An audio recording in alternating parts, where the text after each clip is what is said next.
Indeed. Let's take a look at the prizes, though, for the tournament today. Carmen, some money on the line. Oh, yeah. Everything up until now has just been pride, validation, things that are kind of external, right? That you care a lot about whenever you're entering events of this caliber. But now we're getting down to the brass tacks where every match that you win has thousands of dollars on the line. Everyone has their eyes on that $30,000 first prize, $20,000 second prize, with both finalists punching their ticket to World Championship 30 coming later this year. And everybody in the top 8 has locked up at least $10K, with semifinalists taking home $15,000. Not too shabby for a weekend of Magic on Arena. That is awesome. And you all get to see it happen live here today, which is very, very exciting. Let's find out who we're watching first in our first set of quarterfinals here. One of my favorite pictures from the player profiles, Kohei Kohiyama showing off the guns there, versus Ryan Condon, Rakdos Vampires versus Quintorius Combo. Let's meet our two players here for our first quarterfinal. Top 8 the rest of the way down here in the tournament here at Arena Championship 5. Ryan Condon started playing in 2009. Kohei Kohiyama started playing in 2014, so relatively recent compared to the rest of the field. Running Vampires says what it would mean if he wins. He recently got married and says it would be a great wedding present. So we'll see if we can do that for Kohei Kohiyama coming up here versus Ryan Condon. Like I said, started in 2009. And it says winning would let him play more high-level Magic. But first, we're going to hear from Kohei right now. Hey, everybody, I'm being joined by Kohei Kohiyama, who just made it into the top 8 here of the Arena Championships, playing Black Red Vampires. Kohei, how are you feeling after making this top 8? It is unbelievable. I have never thought that I could go progress to top 8. So I'm very proud now, and I'm very happy and excited now. Now, you've had a long road getting here through this Swiss portion of the tournament. Was there any standout moments or games from that for you? ちょっとこれ、日本語で答えますね。そうですね、かなり緊張していたこともあって、多くミスを犯したんですけれども、うまく引きずらないようにプレイできたなと思っています。で、それに対してデッキがちゃんと答えてくれたという印象ですね。あと、一番覚えてるのは、ラウンド5かなのフェニックスとの対戦で、相手がスペルピアスを構えてる風だったんですけれども、それを、恐れずに、ソリンを出したっていうのが一番心に残ってて、一貫してその強気なプレーをっていうのを心がけて、それがずっとできていたと思います。I was very nervous. I feel like I misplayed quite a bit throughout, and I mean, I guess I just went for it, and my decks responded really well. What was more memorable? I think it was maybe round 5. I was going against Phoenix decks, and they had a spell pierce in play, and I felt like I was able to just go for it and be confident and still play Sorin, and was able to kind of go through with it. So that was my most memorable play. Now you're going to the top 8. A lot's on the line here, including a berth in the World Championships. How are you feeling about your chances in these elimination rounds? もうとにかく頑張るっていう気持ちではありますけれども、あまり気負わずに一戦一戦頑張ろうと思って。I am kind of excited, but I don't want to look at the big picture right now. It's just kind of taking it step by step, game by game. Okay, hey, congratulations yet again, and good luck in the top 8. ありがとうございます。Thank you very much. Taking it step by step, game by game is Kohei here in our top 8. Up next, Ryan Condon. Constructed Peak Mythic 158 Explorer win rate 60.96, almost 61%, which is very impressive. Running Quintorius Combo. Likes to call themselves a limited player. Says they really, really love limited play. Doing very well, though, in Explorer this weekend, too. Let's hear from Ryan ahead of the top 8. Hey everyone, I'm joined by Ryan Condon here, fresh off of a win with his Quintorius combo deck against green-red vehicles. Ryan, congratulations on making top 8. How does this accomplishment feel for you now that it's starting to set in? Thank you, yeah. It feels obviously really good. I love playing Magic, and I have a chance now to keep playing Magic at the highest levels, and so that's something I really enjoy. I just want to be able to do more. Yeah, speaking about doing more, you've got a few more matches ahead of you. You've got this top 8 coming. Tons of black-red vampire decks, the top 8. Some other decks are going to make it in here yourself as well. A few more wins, and you get to qualify for the World Championships. Has that sunk in at all? How are you feeling about your chances in these top 8 matches? Yeah, I mean, Worlds is my goal for this tournament. That would be amazing. I would just love to qualify for something else. I think that's every Magic player just wants to qualify for the next tournament. I am not really trying to think about how I feel about any of the matchups. I'm sort of just trying to, keep a level head, play good Magic. Well, Ryan, you've had a level head so far. This weekend has worked out pretty well. Best of luck in the rest of the top 8. Thank you. Appreciate it. Ryan looking to chain wins together to keep playing top-level Magic. Let's take a look at the decks here for this quarterfinals. First up, Kohei Carmen with Rakdos Vampires, deck of the tournament. So this is a deck that we've seen on camera a lot this weekend, with this one being a little bit different than some of the other lists that we've seen, electing not to main deck copies of Archfiend of the Dross, which normally is a pretty big player when playing against a combo deck where pressure is one of the key parts of the way that you win the match. All right, there's a look at Rakdos Vampires. On the other side of things, this really cool Quintorius combo deck, Cedric. Well, it is cool, though Ryan has had some difficulty on camera this weekend for us, unfortunately. So I'd like to see it actually do its thing in a meaningful way, which is, of course, resolving Quintorius, minusing for Discover, and being able to combo out the opponent.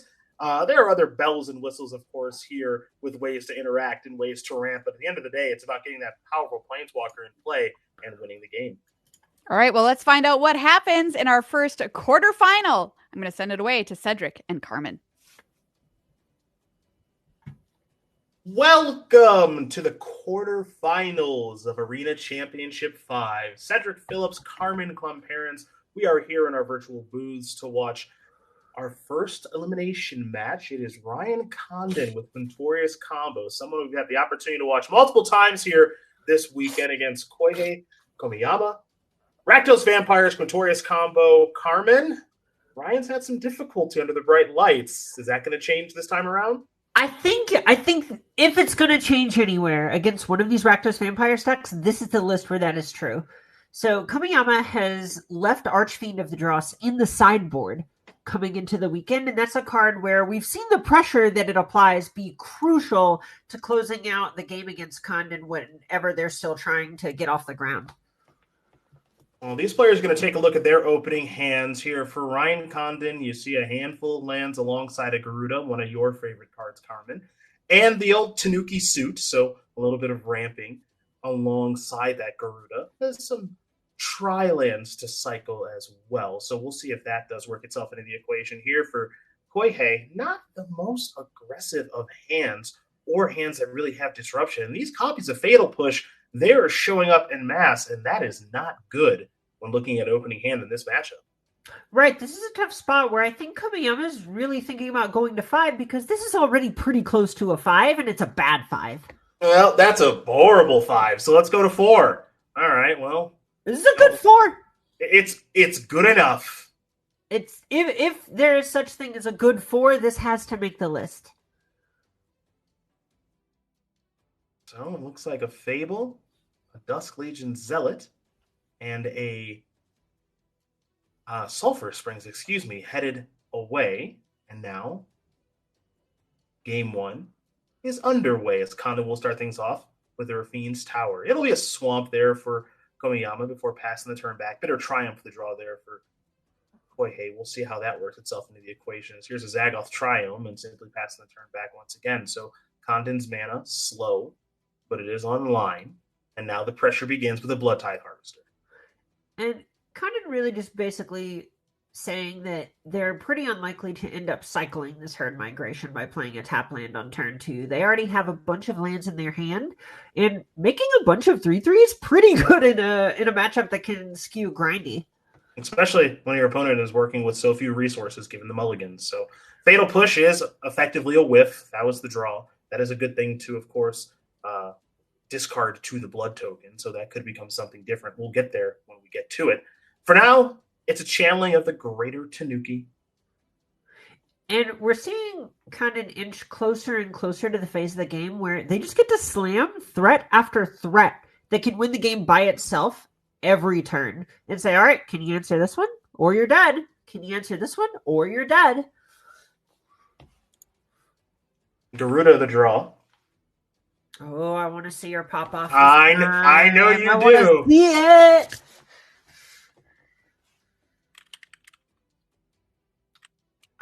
We've seen Garuda whiff twice now.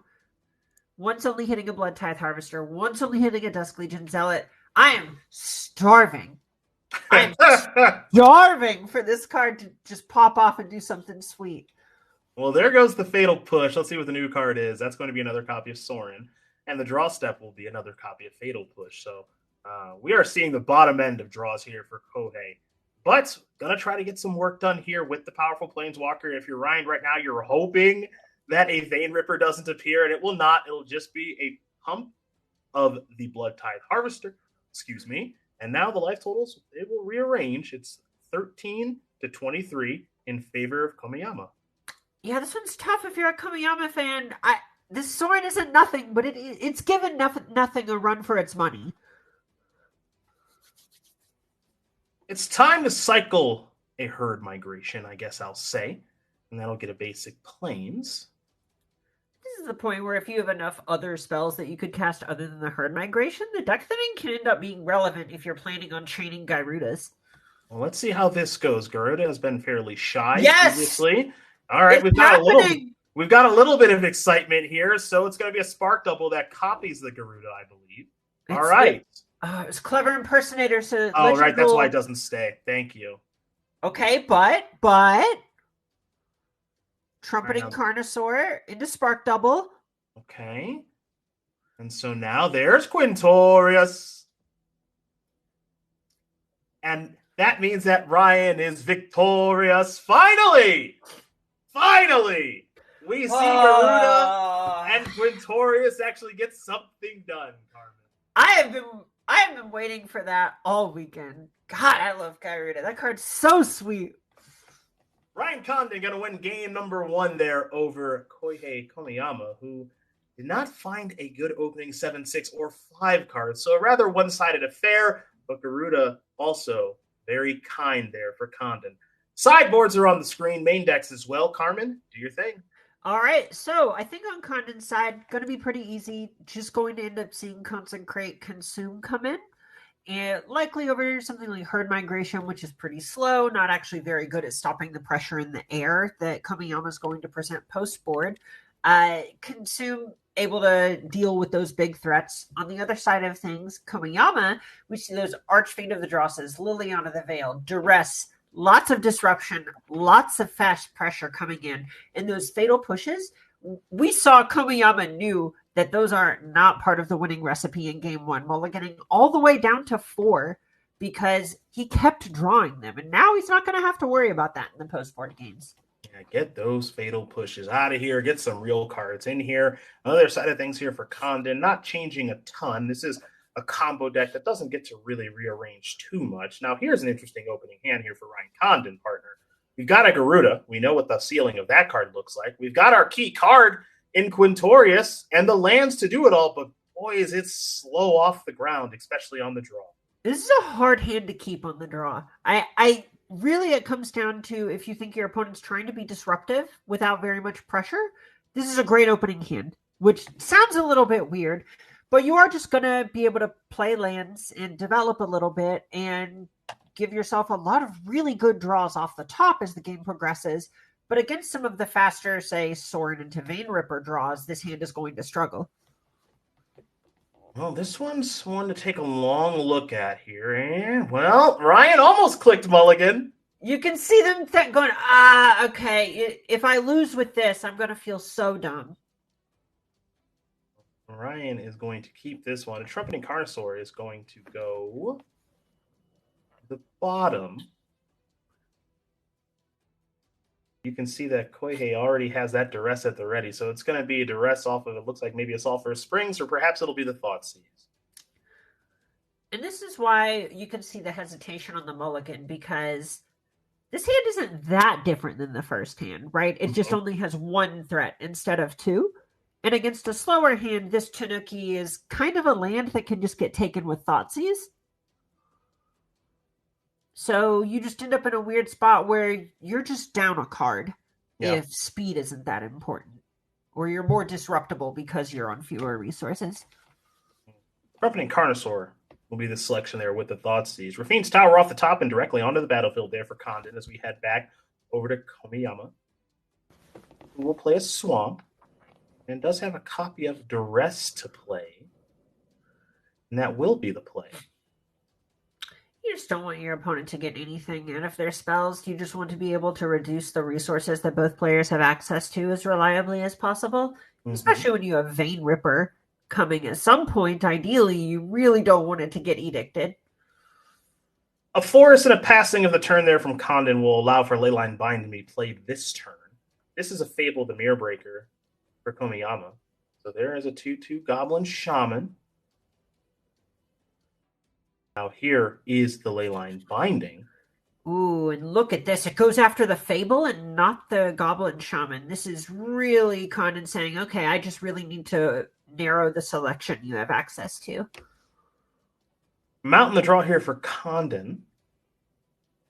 The Greater Tanuki ready to be channeled as a Swamp is drawn here for Kohiyama. We'll see how Kohiyama wants to move forward on this particular turn. First things first, I think, might just be an attack. Right. This is a free attack. Pretty easy. And I think we might just see Liliana and set up a Vein Ripper for next turn. Yeah, one of the things about Vein Ripper in this deck, you look at that and you see it as a 6-mana threat, which it very much is, but it's actually not that hard of a card to hard cast realistically. So, as you mentioned, that could come down as early as next turn. As here's Liliana starting to go to work on both players' hands. A Dusk Legion Zealot will be the discard here for Kohiyama. And Liliana, Condon wants to discard. Go ahead. Oh, Liliana's just been an absolute icon. I don't know a better way to phrase it for these sorts of decks for well over a decade now, because she's just so good at reducing the raw resources that both players have access to. Well, here is the Tanuki. It's going to search up an island, draw step, a very important one, and that is a Spark double. Not going to be doing very much here. Picking up Karuga from the looks of things, just to have another piece of cardboard to feed to Liliana. It looks like Sacred Foundry may get played this turn. Ryan is a little unsure exactly if they want to play the land or hold the land, in the off chance that maybe a Duress or another discard spell comes, and then you may want to discard the land to the Liliana. So a real decision point here. Yeah, this one's a bit tough. I think I would expect the Spark Double to get discarded, and Sacred Foundry is somewhat nice, given that it can let a top deck Quintorius immediately win the game, but it's unlikely it gets taken by another discard spell, so I think this is a defensible hold. The big punish is if they play it next turn and then draw a tap land with Karuga into a 6-drop. Yeah, that would be absolutely brutal, so we'll see if that situation does materialize. Spark Double bites the dust. Well, there's the tap land you spoke of, so that's step one. Got to pay a little bit of life to play this Karuga. There's a card. That's going to be another tap land. So if it was if a Karuga's on the battlefield, Garuda may roll off the top, and this could be a little bit awkward if it does. Yeah, Garuda and Carnosaur would be a lot better with an untapped land. I'll just say that. You ain't kidding. Well, we know Vein Ripper is going to do some attacking. The question is the Goblin Shaman and or the Mutavault going to join in the fray? And we can't forget there is a Liliana activation still here at the ready. It's really tempting. The Liliana activation represents 6 points in some ways. Just on the back of the fact that it's a Vein Ripper trigger and then Mutavault and the Goblin Shaman get to get in uncontested. And we can't forget about that Vein Ripper trigger as well. So that's 2 damage. Let's see, 6, 7, 8, 9, 10. Okay. And the draw is going to be Leyline Binding. Oof. Not gonna do it. Nope. There's going to be a cycle here, it looks like, maybe of the Gardens. Maybe this will just get played. We'll see what's going to happen here. I might be missing something. What are we missing here? All that mana got tapped and then untapped. I suspect this is just a high stakes enough event that you're going to make your opponent do it. Okay, fair enough. Fair enough.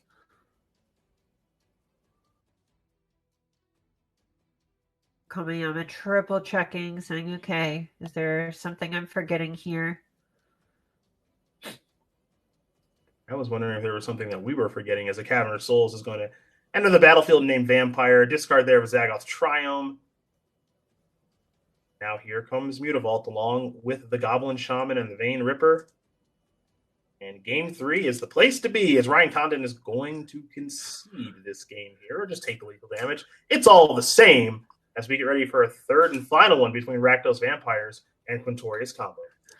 And the play-draw dynamic is actually going to come into play a little bit here. We saw how hard Condon tanked on their first opening hand last game, and I think a lot of that was on the back of the fact that they were on the draw. They were going to be playing from behind the whole game, so they really prioritized finding some sort of ramp. And now they can keep a wider range of 7s, which is going to be so much stronger against any deck trying to disrupt them. Mm-hmm. Well, it's pressure time. This is one of the fun parts of Magic, of course. Game 3, for it all, with a lot on the line. These players looking to qualify for the World Championships at MagicCon Las Vegas later this year. This will put them one step closer into doing so. Yeah, you ever played a $5,000 game of Magic before? I haven't played a ton of them, but I've played enough of them. Right, yeah, I guess it's been a minute, but whew. They're a lot of fun, if that's a thing you're into.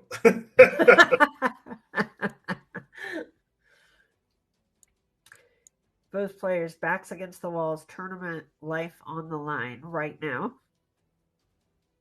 Well, was that a snap keep of 7 on the that draw? That was a pretty fast keep from Kohei. With Cavern of Souls coming right off the top. I mean, 2 discard spells, Sorin, Vein Ripper. You gotta, that's, if there's a hand to take a chance on. It is a good hand, right? You've got you've got Thoughtseize and Duress to buy you some time.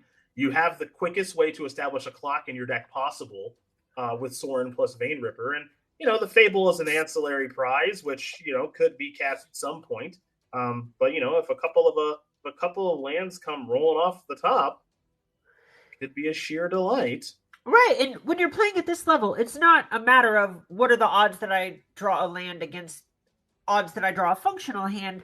It's odds I draw a land versus odds I draw a hand that can execute my game plan. Mm-hmm. These are players who care so much about being able to execute a specific sequence or being able to have that disruption into a clock that hitting 2 lands and 3 cards is probably higher odds. Well, you saw Leyline Binding very quickly take care of that Blood Tithe Harvester, the blood token, of course, left behind. Looks like a Cavern of Souls may be on the way here for Ryan Condon. Let's see if it's gonna be that land or perhaps a Sacred Foundry entering the battlefield tapped or untapped. But I have to imagine that the old Greater Tanuki being channeled is on the menu. Yeah, and at this point, Condon is largely just trying to think about everything that you could end up wanting to name with Cavern of Souls in order to get that right. We saw some awkward naming on 2 Cavern of Souls earlier, meaning that they had to cast Gyruda a turn later. And they really just don't want to make those sorts of mistakes in a situation like this. You're going to see a blood token get sacrificed there, discarding a Fable the Mirrorbreaker and picking up a copy of Blackcleave Cliffs, which enters the battlefield untapped to allow for a painless Duress. This Duress does have the opportunity, I believe, to take a Leyline Binding, and that's all. So the Tanuki will be channeled, and a land will join the battlefield here in just a moment. And having to use the blood to find the extra land here is buying Condon another turn, which is something that they really need here when pressure is about to become the name of the game. Karuga is going to be added to the hand here in just a moment, and we, folks, are 1 turn away, I believe, from a trumpeting Carnosaur potentially winning the game, as a swamp will come off the top here for Kohei. And now here is the Sorin. We know this song and dance. All right, the Sorin, the Vein Ripper, the untap, the Carnosaur. Open it up, get on the floor. Everybody loves a Carnosaur. That is a Quintorius. And we've got the good game, everybody. That Bring it, looks brother. like it's gonna do it, my friends. Tonight we are Quintorius, champagne pouring over us. This combo deck finally did its thing on camera, partner. Oh, it's been so due. We've been waiting on this all weekend. The only matches, I cannot emphasize this enough, the only matches that Condon has lost have been the 3 that we've seen before this. Right? They've been able to execute every other match. They even won their limited pod. This is someone who is no slouch, and they've largely been able to do very well with this deck. It's been awesome to get to see it pop off this round, too.